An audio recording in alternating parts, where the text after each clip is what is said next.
Praise the Lord. இன்றைக்கி நம்ம supplement வேட்லேருந்து போகலாம். சப்ளிமெண்ட்னா நிறைய பேர்த்துக்கு அர்த்தம் என்னன்னு தெரிஞ்சுருக்கும்.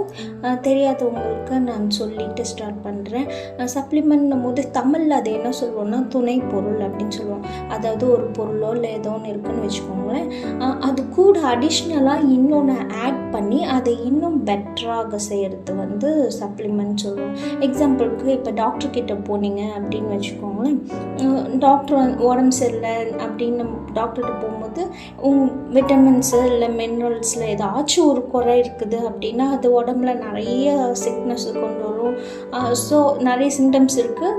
டாக்டர் என்ன பண்ணுவாங்க அப்படின்னா உடனே அவங்க வந்து என்ன விட்டமின் குறைவாக இருக்குதோ அதை டேப்லெட்டாக எழுதி கொடுத்து உங்களுக்கு விட்டமின் ஏ கம்மியாக இருக்குது, ஸோ நீங்கள் விட்டமின் ஏ சப்ளிமெண்ட்டாக எடுத்துக்கோங்க, இந்த பிரச்சனையெல்லாம் உங்களுக்கு சரியாயிடும், அந்த மாதிரி என்ன கம்மியாக இருக்கோ அதை எழுதி சப்ளிமெண்ட்டாக கொடுத்து அதை இன்னும் கொஞ்சம் வந்து பெட்டராக்குவாங்க. நம்மளுடைய அந்த சிம்டம்ஸ் எல்லாம் எல்லா உடம்புல வந்த பிரச்சனையும் கம்மியாகிறதுக்காக. சரிங்களா? அந்த மாதிரி பேதுரு வந்து நம்ம 2 பேதுருவில் இருக்கிறோம். சரிங்களா? அந்த மாதிரி பேதுரு வந்து இங்கே என்ன சொல்ல வர்றாரு அப்படின்னா, நீங்கள் அசுத்தத்துலேயும் அக்கிரமத்துலேயும் இயேசுவை விட்டு பின்வாங்கியும் போய் வாழ்ந்துட்டுருக்க காரணம் என்னென்னா உங்களுக்கு ஸ்பிரிச்சுவல் லைஃப்பில் ஒரு குறைபாடு இருக்குது, ஏதோ ஒரு குறை இருக்குது, இல்லைன்னா நீங்கள் இப்படிலாம் செய்ய மாட்டீங்க. ஸோ அந்த ஒரு குறை இருக்குது, என் மூலிமா ஆவியானவர் வந்து உங்களுக்கு சில விஷயங்களை கற்றுக் கொடுக்கணும்னு நினைக்கிறாரு, அழகாக சப்ளிமெண்ட் கொடுக்க விரும்புகிறாரு. அது என்ன அப்படின்னு பார்த்தீங்கன்னா, நம்ம இப்போ நேராக அந்த வசனத்துக்கு போயெல்லாம் 2 Peter 1:5. சரிங்களா? Make every effort to supplement your faith. என்னத்துக்காக அப்படி சொல்கிறாருன்னா, நீங்கள் எடுக்கிற எல்லா எஃபர்ட் அல்லது முயற்சி அல்லது உங்களுடைய ஆற்றல், ஒவ்வொரு ஆற்றலும் உங்களோட ஒவ்வொரு முயற்சி உங்களோட ஒவ்வொரு எஃபர்ட்டும் என்ன பண்ணுமா, உங்களுடைய ஃபெய்த்துக்கு உங்களுடைய விசுவாசத்துக்கு சப்ளிமெண்ட்டாக இருக்கணும் அப்படின்னு சொல்லி ஸ்டார்ட் பண்ணுறாரு அந்த வசனத்தை. எதுக்காக ஃபெய்த் முக்கியமாக அந்த விசுவாசத்துக்கு வந்து சப்ளிமெண்ட்டாக இருக்கணும் உங்களுடைய ஒவ்வொரு முயற்சியும் உங்களுடைய ஒவ்வொரு ஆற்றலும் அப்படின்னு சொல்கிறான்னு பார்த்தீங்கன்னா, விசுவாசத்தை பற்றி நம்ம ஆல்ரெடி லாஸ்ட் வீடியோவில் பார்த்துட்டோம். அதை வந்து அவர் ஒரு வெளியேற பெற்றதாகவும் அருமையான விசுவாசமாகவும் பார்க்குறாரு. அதை பற்றி நிறைய பார்த்துட்டோம்.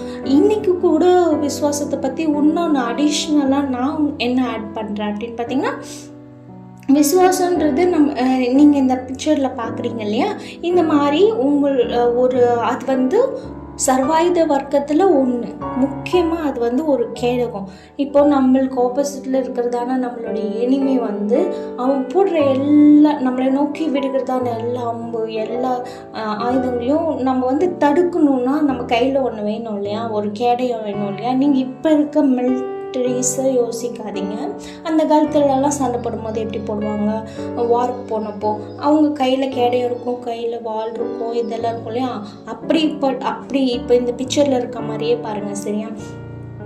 ஸோ இந்த கையில் இருக்க கேடயம் தான் விசுவாசம் இருந்துச்சுன்னா கண்டிப்பாக நம்மளுடைய எனிமி நம்மளை நோக்கி போடுற எல்லாத்துலேருந்தும் நம்மளை தற்காத்து கொள்ள முடியும். முக்கியமாக அவன் ஃபஸ்ட்டு எடுத்தோன்னே அட்டாக் பண்ணுறது பார்த்திங்கன்னா நம்மளுடைய மனசு, நம்மளுடைய இருதயம், நம்மளுடைய உணர்வுகள், இதெல்லாம் தான் அட்டாக் பண்ணும். ஸோ அதில் வந்து அதை வந்து அம்பு பற்றாமல் நம்மளுடைய உணர்ச்சிகளை காயப்படுத்திடாமல் நம்மளுடைய இருதயத்தை பாதிச்சிடாமல் நம்ம ஃபஸ்ட்டு தடுக்கலாம் முன்னாடி எது இருக்குது அப்படின்னு பார்த்திங்கன்னா அந்த விசுவாசம் என்னும் கேடகம். ஸோ அந்த கேடகத்தை விசுவாசன்ற கேடகத்தை ஸ்ட்ராங்காக வச்சுக்கணும் அப்படின்னும் போது அதுக்கு சப்ளிமெண்ட் தேவைப்படுது. அதனால நீங்கள் ஒரு 8 சப்ளிமெண்ட் சொல்கிறாரு, ஒரு 8 விஷயம் சொல்கிறாரு. இதெல்லாம் நீங்கள் வந்து ஆட் பண்ணிட்டே வாங்க, அப்போ வந்து இந்த கேடயம் இன்னும் கொஞ்சம் ஸ்ட்ராங்காக இருக்கும் அப்படின்னு சொல்கிறாரு. சரிங்களா? அப்படி என்ன சொல்கிறாரு அதை வந்து நம்ம ஒவ்வொரு நாளும் பார்க்கலாம். என்ன சப்ளிமெண்ட் ஒவ்வொரு நாளும் நம்ம வந்து ஆட் பண்ண போகிறோம் அப்படின்னு சொல்லிட்டு பார்க்கலாம். சரிங்களா? நீங்கள் இன்றைக்கி இதை யோசிச்சுட்டு இருங்க. நாளைக்கு நம்ம சப்ளிமெண்ட்டோடு மீட் பண்ணலாம். Thank you so much. பாய்.